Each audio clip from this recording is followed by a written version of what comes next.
Hi everybody, welcome back to the channel and happy Valentine's Day 2024. Today we're going to be taking a look at Marvel Legends Crystar.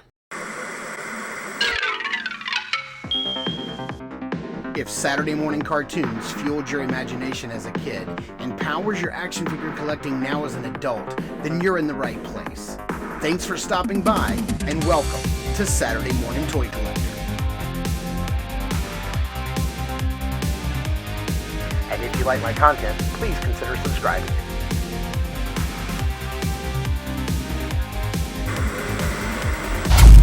All right, here we have a closer look at the front of the package. You can see just about everything that comes in the package here. We have some extra hands, some build-a-pieces, and some swords and shields. We've got a nice artwork on the sides, Marvel on the top. Here on the back, a little write-up. It says, Crystar, Prince of Crystallium, leads an elite team of crystal warriors against the threat of chaos. Here we have the cross cell with all the build-a-figure parts. Here we're going to be building Marvel's The Void, who I know nothing about. So let's get him opened up and take a closer look. All right, starting off with the accessories here, we're going to start with his sword, which looks very much like He-Man's power sword. It's really nice. It's cast in this all light blue translucent plastic, which is going to be the theme of the day. We have this nice sword with this beautiful handle on the back, which is really cool. It doesn't come off. It's not removable, but that just a simple sword there. We do come with a couple of extra hands, which I always love getting.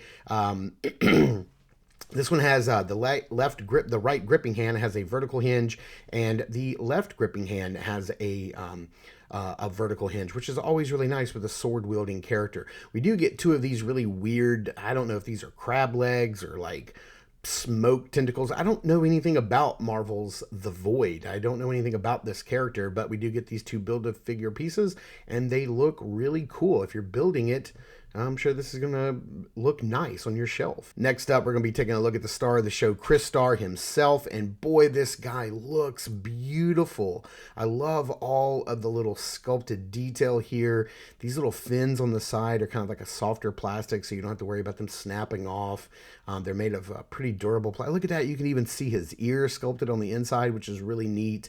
I love this little crown on the front of his helmet. Looks really nice, this red piece. This helmet is really, really cool. You can see some of the inner workings here, which is really nice. The helmet is a separate piece, but it is affixed, so you cannot take it off.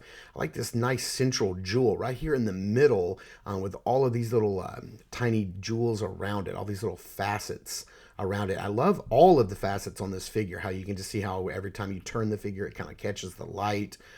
There on the back, it's just sculpted very nice, and honestly, you can't really see too much of the inner workings here.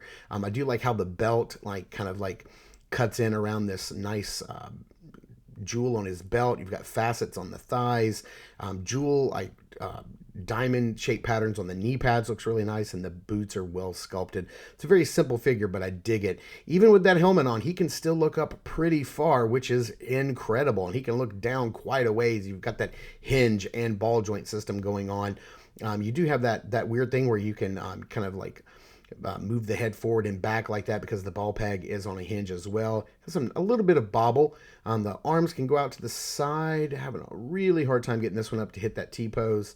Oh, the right one goes up no problem. That means the left one must do it as well. Let's see if we can just extend it a little bit. Just got to kind of work it. And there we go. We can get it up in that T-pose, no problem. Of course, now it doesn't want to go down. Let's see here. What is going on? What am I doing wrong? I kind of feel like I'm going to break this guy, and I definitely don't want to do that. Let's get this arm down. Is it just, I think maybe some of the facets may be catching in the hinge area, but let's see what's going on here. Let's see if we can get this arm down. There we go, no problem. And then we do have the upper bicep swivel. We have double jointed elbows, which is really nice, but because of that glove, he's only going to go up about that far, which is really cool. No glove swivel. And then we have a hinge and swivel at the wrist. We do have that torso joint right there, that diaphragm joint. And look at that, we have some waist swivel, but that jewel does kind of get in the way. It's a little softer and a little pliable, but it doesn't feel like it's going to break off. But But yeah, it does kind of get in the way. Legs can go forward that far, all the way out to the side. That's amazing, but only goes back about that far. We do have that upper thigh cut. We have double jointed knees. He can only go back about that far, again, because of the boot. No boot swivel, and then no swivel at the foot, but just a hinge and a rocker. So that's your foot articulation there. Let's see how hard it is to pop these hands off. Oh, comes off no problem. Popping a new hand on is super easy.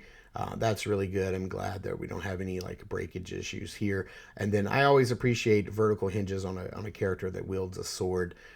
Seems like something that Mattel sometimes forgets with their He-Man figures, but I'm glad Hasbro didn't skimp out on that here with Crystar. So here we go. That's what he looks like with his sword and his shield. So that's pretty neat. So let's see here. Let's get this guy standing upright with some other figures and see how he stacks up height-wise. All right, for a height comparison, here he is next to a Mattel He-Man figure.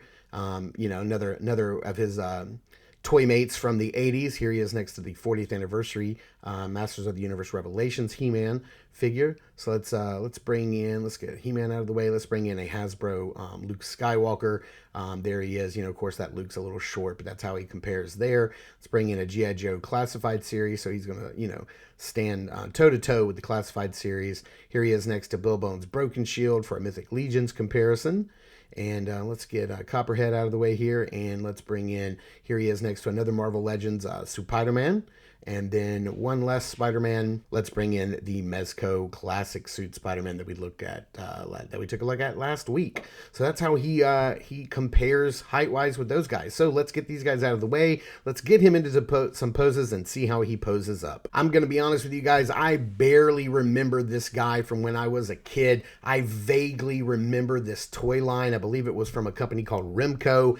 And I really had to go and look up like the history of Crystar, where he came from, the comic books, the toy line, and I really had to wrap my head around it because I just barely have a memory of these guys from when I was a kid. I remember there being like a wizard in this figure line, and then I think maybe some dragons, and if I'm not mistaken, they had like a little magnifying glass or a crystal thing that you look through that kind of like fragmented the way things looked. I remember that being like a part of it. But Crystar here is the main character in the line. He was the twin brother of another character called Moltar, which I don't know if Hasbro will ever get around to making. I don't even know if they have the rights to make it. I know this character's popped up a few times over the years, and a little bit more recently in Marvel Comics. So maybe we'll get Moltar one day. But if not, if this is just an offshoot and this is if this is the only character we get, then that's fine.